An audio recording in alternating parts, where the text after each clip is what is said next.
Oh, welcome to guess where we are today. Because where we are today, we're in Derby South, and we're with Chris Williamson, Workers' Party candidate.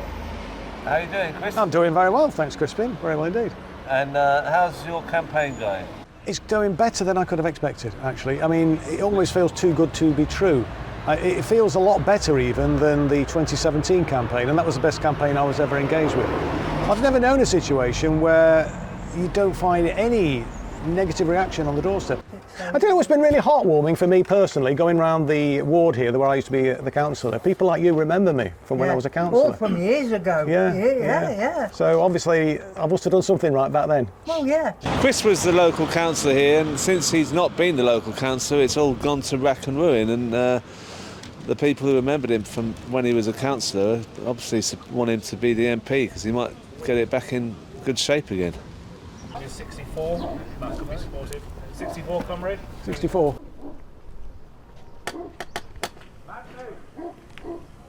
Well, I used to be a councillor for 20 years. I mean, my missus used to really follow you about. Oh, did she? Anyway, mate, look after yourself, mate, yeah? We'll be down there. On the 4th of July, mate? Yeah, will my bus pass be all right for photos? Should be, yeah, with photo ID, yeah, your bus pass will be fine, mate. Yeah, Oh, yeah, nice one, mate, yeah. The candidate for the Labour Party is the leader of the Labour group in Derby City Council, but there was a vote of no confidence in him, and he's just been ousted by the council earlier this week. We'll look at how we can, sort something out anyway. I'll see how about, mate. Yeah, mate. We need to give local people a voice, a say, and then you need a local champion, somebody who's in an elected office, to actually, drive home what it is that people are saying they want and what they need in a particular. You can't tar everyone with the same brush. No, of course not. So it's all different around here now. So maybe we need you back there to get this all done for us. Well, mate. You'll get my vote. Thank you. Yeah. On condition you get something done with Beaumont Walk out the back. Right, yeah. It's all overgrown with weeds, Yeah, well, again, it's fly tipping. Yeah, I know. It's all dumped outside my back gate. Yeah, it's appalling. And there's all weeds growing everywhere, and it's just, No, indeed. Council aren't doing their job then? No.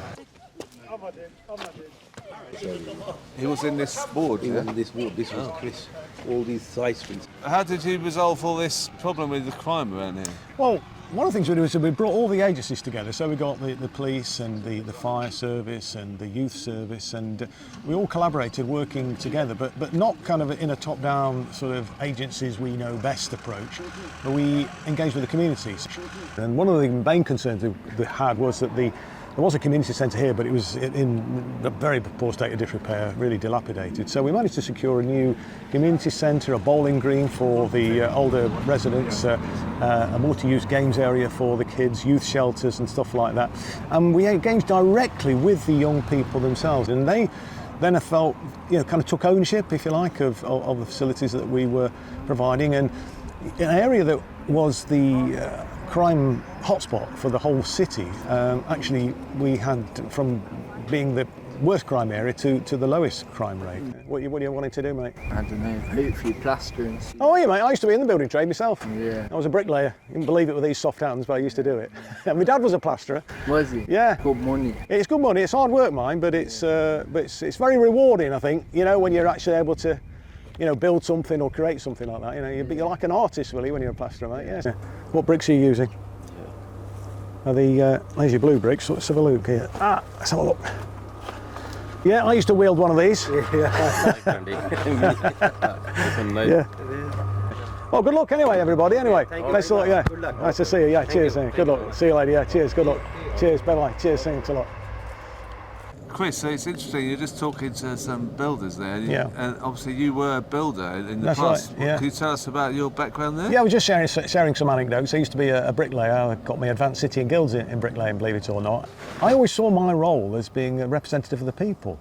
And I used to always make this point on the Democracy Roadshow, that being an MP is not a job and it's not a career, or it shouldn't be treated as a job or a career, because when you do that, when you treat it as a career, you start making decisions based on what's good for your career, rather than standing up for what's right. And I think that's probably why I was the only MP that was prepared to speak out against the bogus anti-Semitism scam. What we're seeing is obviously that Chris is not just someone who's interested in talking about Palestine and ideas of where the Workers' Party goes and all this kind of thing, but he's actually a practically very experienced local advocate and MP and councillor, and he's got roots in this community, and I don't know anyone knew that. But on the big issues, I think, most people are united. And so I always say to people, look, let's agree where we agree and have fraternal disagreements where we don't. But let's prioritise class politics and economic inequality and anti-imperialism against war. Let's fight against wars. Let's fight against the military-industrial complex. These are the really important big issues, it seems to me, of the day.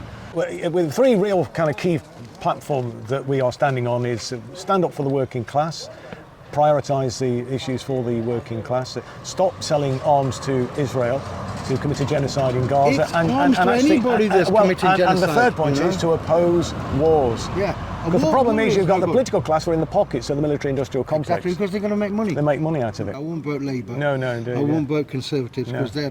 they seem to be two peas of the same pot. They are two pieces, or as George Galloway says, two sides of the same backside, two cheeks Jeremy of the same Corbyn backside. was the man. Yeah. And since they got rid of Jeremy Corbyn, Labour, as far as I'm concerned, No, exactly right, is just a sister party to Conservatives. It is. Do you trust Zama? No. He's a Conservative. Just wearing a red badge. That's all. When we've got 14.5 million people living in poverty, we're on the precipice of a potential nuclear holocaust. There is a genocide happening in real time, which we see on our smartphones and on our PCs and on our laptops and so on. These are the things that we should be focusing on. These are the things that we should be prioritising. How you doing? Yeah, good, mate. Yeah, very well. Great. Yeah. Nice to see you. And you, mate? Yeah, good, mate. Yeah, good. What time did you get here? About half an hour ago. Oh, okay, mate. Yeah, Great. It's been good. So where have you come from to get here? I'm from London. London? Yes. Wow. I have indeed, yeah. I've travelled all the way up here to support him because he is a true legend and hero. And a lot of them had some comments to make about how he was unfairly dismissed by the Labour Party. And once they heard that he's standing again, they were very hopeful. And we're counting on their votes. We could do with more volunteers, no doubt about that, and particularly in this last couple of weeks to drive home the support that we have got. We're hopeful of a good result here, but it would be nice to get a similar result to what George achieved in Rochdale, wouldn't it, where we get more votes than the legacy parties put together. That would be wonderful. And if we can get enough volunteers here, there's no reason why that's not possible. It's on the 4th of July, Doc. So I know it is. Yeah. I'll be. I've only got one down the road. Absolutely, Doc. Yeah. We'll be coming round with a speaker van just to kind of remind you on the day. So You don't have to remind me. I'm going. Put it out, love. Anyway, thanks very much for your support. Okay, Look after yourself. It's a good firm handshake, that as well. Thank you. Yeah. Yours is not so bad. See you, Doc. Thank you very much. Cheers. Bye-bye.